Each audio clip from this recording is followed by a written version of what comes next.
নমস্কার,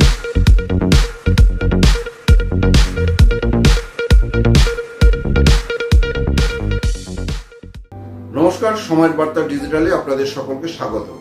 গত 22শে অক্টোবর পানিহাটি পৌরসভার 19 নম্বর ওয়ার্ডের একটি ঘটনা ঘটে। যে ঘটনা, এক রাজমিস্ত্রি তার যে কাঠ, সেই রাজমিস্ত্রির কাঠ প্যান্ডেল করার জন্য চেয়েছিল নবীনাচল উন্নয়ন সমিতির পুজো কমিটির সদস্যরা, এবং সেই কাঠ দিতে অস্বীকার করে এই রাজমিস্ত্রি মিলন মণ্ডল। এবং অভিযোগ, তারপরেই রাতে তার বাড়িতে চড়া হয় বেশ কয়েকজন দুষ্কৃতী এবং তাকে মারধর করা হয় এবং তার বাড়িতে ভাঙচুর করা হয় বলে অভিযোগ করছেন। এবং এই ঘটনার পর গত 23শে অক্টোবর তিনি ভোলা থানার দ্বারস্থ হন, এবং যদিও তার সঙ্গে ছিলেন তার আইনজীবীকে সাথে নিয়ে ভোলা থানায় যান এবং তারপরে তিনি অভিযোগ করেন। এবং এই অভিযোগের পরে টালমাটাল পরিস্থিতি কিন্তু তৈরি হয়েছে পানিহাটি পৌরসভার 19 নম্বর ওয়ার্ডের এই নবীনাচল অঞ্চলে। ঠিক সেদিন কি ঘটনা ঘটেছিল সরাসরি শোনাবো আপনাদের সেই রাজমিস্ত্রি মিলন মণ্ডলের পক্ষে। কি বলছে শুনুন। আমার মেন ঘটনাটা ঘটেছিল, আমাকে কার্ড বাস চেয়েছিল ফ্রিতে, আমি সেটা অস্বীকার করি, দেই না। তার জন্য আমাকে থ্রেট দেয়।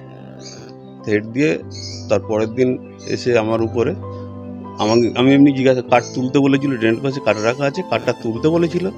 আমি সেটা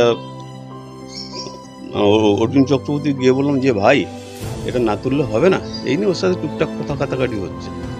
ওই নবীনাচলের ছেলেগুলোর সঙ্গে সঙ্গে গিয়ে আমাকে গালে এক চড় মারলো, তারপর সবাই মিলে ঠেকিয়ে দেয়। সেই দিনই রাত্রে আবার একবার মারতে আসে, আমাকে পাইনি, শুয়ে পড়েছিলাম, চলে গেছে। তারপরের দিন 5 জন রাত্রিবেলায় এসে আমার বাড়ি এসে ভাঙচুর করে এবং খুব গালাগালি দিয়ে আমাকে হুমকি দেয়, বলছে তুই বেরোলেই মেরে ফেলবো, হ্যান ত্যান হুমকি দিয়ে। আর বাড়িতে বলে গেছে বউকে, তোমাদের দেখে নেবো, বুঝে নেবো, হ্যান ত্যান বলে চলে যায়। আমার ঘরে কাঁচ বাজ ভাঙান, আমি খুব আতঙ্কই ছিলাম। হ্যাঁ, থানায় অভিযোগ করেছি। হ্যাঁ, একটা উকিলের সাথে আমার পরামর্শ হলে উকিল আমাকে নিয়ে গেল। ওনার নাম হচ্ছে প্রণব আচার্য। না, সন্তোষ এই মামলায় আমার ওই একটাই উকিল আছে, ইনিই করেছে আমার কাজ। কোনোভাবে কি আপনাকে প্রণোদনা দিয়েছিল? না, আমি সন্তোষ দাসের কাছে যাইনি। এই ঘটনার পরেই অভিযোগ পাল্টা অভিযোগ কিন্তু শুরু হয়েছে পানিহাটি পৌরসভার এই অঞ্চল, নবীনাচল অঞ্চলে।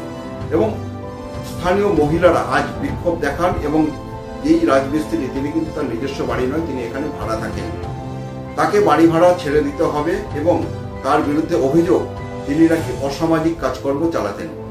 অসামাজিক কাজকর্ম বলতে জুয়া সাট্টার যে কাজকর্ম, সেই কাজকর্ম কিন্তু তার বাড়ি থেকে চালাতেন বলে অভিযোগ করছেন স্থানীয় মহিলারা। দীর্ঘক্ষণ বিক্ষোভ দেখালেন মহিলারা, এবং এই বিক্ষোভ শেষে স্থানীয় মহিলারা ঠিক কি বলছেন, কি অভিযোগ করছেন শোনাই আপনাদের। এই মুহূর্তে তো চিহ্নিত সেরকম করতে, তবে এটুকু বুঝতে পারছি যে মিলন যে ভদ্রলোক, একজন সাধারণ ইটবালি গাথা মানুষ, ওই বোর্ডটা যে চালায় তার একটা ব্রেন থাকতেই পারে, কিন্তু ওনার এইটা ক্ষমতা হবে না যে অর্জুন চক্রবর্তীর নামে একটা ব্লেম নেবে, কারণ এই অর্জুন চক্রবর্তীর কাছ থেকে উনি অনেক সাহায্য নিয়েছেন। চিহ্নিত আমরা এই মুহূর্তে করতে চাইছি না, আমরা চাইছি যে সেই উদ্ঘাটনের মুন্ডুটা উঠে আসুক আমাদের সামনে। প্রতিবাদ কি করবো বলুন তো? ওখান থেকে আমরা হয়তো আসবো, ওরা অনেকগুলো ছেলে, এবার স্বাভাবিক একা থাকি, কিছু বলার নেই, অনেক ছেলেরা থাকে, উল্টো পাল্টা ভাষায় কথা বলে ওরা। আর সেদিন কাজে, হ্যাঁ একদম, আমরা একারা আসতে তো ওখান থেকে ভয়ই পাই। হ্যাঁ, ওদের সঙ্গে অতএব আমাদের মুখ নাড়িয়ে লাভ নেই, তার জন্য আমরা কিচ্ছু বলি না, একাই চলে আসি। মূলত যার বিরুদ্ধে অভিযোগ, অর্জুন চক্রবর্তী, তিনি খুব সদ্য পানিহাটি উত্তর অঞ্চলের ছাত্র পরিষদের সভাপতি নির্বাচিত হন, এবং পাশাপাশি আরেকজন আইনজীবী সন্তু দাস, তিনিও জেলা তৃণমূল কংগ্রেসের সাধারণ সম্পাদক নির্বাচিত হন।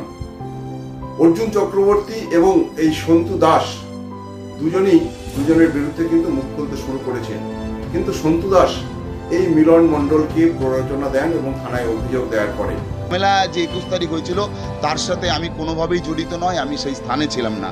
কেউ উদ্দেশ্য প্রণোদিতভাবে আমার নামটাকে জড়িয়ে আমাকে বদনাম করার চেষ্টা করছে। হ্যাঁ, অবশ্যই রাজনৈতিক স্বার্থ। আমি আজকে দেখুন, আপনারা জানেন যে একটা দলের সভাপতি হওয়ার পেছনে অনেকজন দৌড়ে থাকে। ধরুন সেরকম আমি যেমন হয়েছি, আমার সাথে দৌড়ে যে ছিল সেও হতে পারেনি, সে চাইছে আমাকে কোনোভাবে বদনাম করে, আমার নামকে খারাপ করে আমার স্থানটা নেওয়ার। না না, আমি কখনোই বলবো না আমাদের এই অঞ্চলে দলীয় কোন্দল নেই। এটা দুই একজন ব্যক্তি যারা শুধুমাত্র দলের কথা না ভেবে নিজেদের স্বার্থকে চরিতার্থ করার জন্য, এটা দলের কোনো বিষয় নয়। আমি কেউ ভাবে দল আমার পৈতৃক সম্পত্তি, আমি সব পাবো, আমি দলের সব। যাদের মাথায় এই ধরনের চিন্তাভাবনা তারাই এই ধরনের কাজ করেছে। যদি দলীয় কোন্দল থাকতো তাহলে আজকে এই টাউনের সমস্ত সভাপতি কর্মীরা এখানে উপস্থিত থাকতেন না। ঘটনায় যখন আইনজীবী সন্তু দাসের নাম জড়িয়ে যাওয়ার চেষ্টা হচ্ছে, ঠিক সেই সময় মিলন মণ্ডলের আইনজীবী প্রণব আচার্য তিনি কিন্তু পরিষ্কার দাবি করলেন মক্কেলের থেকে ফিস তুলে নিচ্ছে, আইনি পরামর্শ তাকে দিচ্ছেন, সেখানে সন্তু দাসের কিন্তু কোনো ভূমিকা নেই। কি বলছেন এই আইনজীবী? দেখুন, সর্বপ্রথম হচ্ছে ভারতবর্ষ সার্বভৌমত্ব দেশ এবং গণতান্ত্রিক দেশ। এই দেশে যার উপরেই অত্যাচার হবে সেই অত্যাচারের প্রতিবাদ করা দরকার, বিশেষ করে মিলনবাবুর মতো গরিব মানুষের ওপরে। যারা অত্যাচার করবে তারা যেই দলই করুক, যেই পতাকাই ধরুক, এইটা সেটা দেখা উচিত না। আমি একজন আইনজীবী হিসেবে মনে করেছি মিলনবাবু যার যার নাম বলেছে তারা অত্যাচার করেছে, তাদের দ্বারা মিলনবাবু অত্যাচারিত হয়েছে, তাই ওনাকে থানায় নিয়ে গিয়ে প্রশাসনের দ্বারস্থ করেছি এবং আস্থা রাখি কোর্টের ওপরে, পুলিশের ওপরে, যে তারা যথাযথ ব্যবস্থা নেবে। এর মধ্যে তো সন্তু দাস কোনোভাবেই জড়িত নয়, কারণ উনি আমার কাছে এসছে, আমি ফিস নিয়েছি, আমি মামলা করিয়েছি। সন্তু দাসের মধ্যে কিভাবে আসবে, তাই না? সন্তু দাসের মধ্যে কিভাবে আসবে? আর আমি তো ওনাকে আমার ফিসের থেকে পয়সা দিতে যাবো না যে উনি এর মধ্যে আসবে। ঘটনা প্রসঙ্গে আইনজীবী তথা তৃণমূল কংগ্রেসের জেলা সাধারণ সম্পাদক সন্তু দাস তিনি যেটা প্রতিক্রিয়া দিয়েছেন শোনাবো আপনাদের।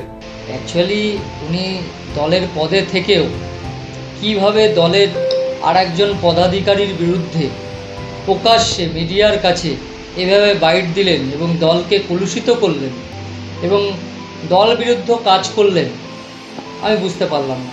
আমার মনে হয়, আমার বিশ্বাস যে উচ্চ নেতৃত্ব এটা দেখবে এবং ওনার বিরুদ্ধে দল বিরোধী কাজের জন্য, দলের শৃঙ্খলা ভঙ্গের জন্য ওনার বিরুদ্ধে ব্যবস্থা নেবে। আমি অবশ্যই আবেদন রাখবো এবং উনি যেগুলো বলেছেন এগুলো রাখবো এবং একজন আইনজীবী হিসেবে আমি আমার যে সম্মানহানি করার চেষ্টা চলছে সেটা আমি হাইকোর্ট থেকে সুপ্রিম কোর্ট পর্যন্ত যাব এবং যদি এই ধরনের কোথাও কোনো ঘটনা আমার দ্বারা ঘটে থাকে তাহলে আমি দল ছেড়ে দিতেও প্রস্তুত আছি। যেখানে ভিকটিম, যেখানে অভিযোগকারী নিজে বলছেন যে আমি ওনার উকিলবাবু নই, তবুও জোর করে আমার ঘাড়ে চাপিয়ে দেওয়ার যে চক্রান্ত, এর বিরুদ্ধে আমি কিন্তু উচ্চতর নেতৃত্বকেও জানাবো এবং আমার যা যা ব্যবস্থা নেওয়ার আমি ব্যবস্থা নেব। আমি সভাপতি মাননীয় শ্রী অর্জুন চক্রবর্তী, আমার সম্মানীয় সভাপতিকে অনুরোধ করব এই সমস্ত অ্যান্টি সোশ্যালদের নিয়ে আপনি চলবেন না এবং আপনি আমার দলের স্বচ্ছ ভাবমূর্তি রক্ষা করুন এবং আপনিও খবর নিন, দলকে সমৃদ্ধ করুন, দলের বিরুদ্ধে সব জায়গায় কথা বলবেন না, নোংরা আচরণ করবেন না, শৃঙ্খলা বোধটা রক্ষা করুন। দেখুন, ব্যাপারটা হচ্ছে জেলা সম্পাদক হয়েছে না কি হয়েছে আমি ঠিক জানি না, তবে শুনেছি। কিন্তু এই ধরনের কাজ তো পার্টিকে ব্যালাইট করবার জন্য আগামী 26-এ ইলেকশনের আগে যে মানে দলের সভাপতির নামে এই ধরনের জোর করে কেস করে দেবে, হ্যাঁ, জোর করে তার নাম দিয়ে দেবে, এটা তো ঠিক নয়। না না, এটা আমাদের এখানে কোনো গোষ্ঠী নেই। আমাদের একটাই গোষ্ঠী, তৃণমূল কংগ্রেস, এবং তৃণমূল কংগ্রেসের আমরা সবাই এক, এখানে কোনো গোষ্ঠী নেই। এটা কারুর ক্ষমতা পয়সা দেখাবার জন্য, পয়সা এবং ক্ষমতা দেখাবার জন্য এই কাজ করেছে, এটা কোনো গোষ্ঠী নয়। আমি যেটা মনে করছি যে ওই ভদ্রলোক চেষ্টা করেছিল যুব সভাপতি টাউনের হবার, এবং সেটা হতে পারেনি বলেই আজকে এই ব্যালাইন করার চেষ্টা। নামটা কি জানো? সন্তু দাস, আমি শুনেছি।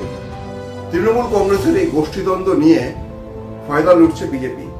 সামনে বিধানসভা নির্বাচন, এভাবে যদি তৃণমূল কংগ্রেসের গোষ্ঠীদ্বন্দ্ব বারবার প্রকাশ্যে আসে সেক্ষেত্রে কিন্তু দলেরই ক্ষতি হবে আখেরে।